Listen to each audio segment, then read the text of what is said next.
आगामी जिल्हा परिषद पंचायत समिती निवडणुकीच्या पार्श्वभूमीवर खटाव तालुका भारतीय जनता पार्टीचे माजी अध्यक्ष तसेच खटाव पंचायत समितीचे माजी सदस्य धनंजय चव्हाण यांनी गणेशवाडी तालुका खटाव येथे काल बैठकीचे आयोजन केले।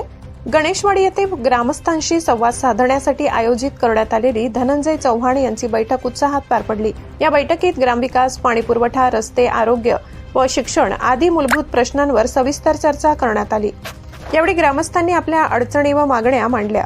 प्रश्नांची दखल घेत धनंजय चव्हाण यांनी संबंधित कामे लवकरात लवकर मार्गी लावण्याचे आश्वासन दिले। शासनाच्या विविध योजनांचा लाभ सर्वसामान्यांपर्यंत पोहोचविण्यासाठी प्रयत्नशील राहणार असल्याचेही त्यांनी स्पष्ट केले।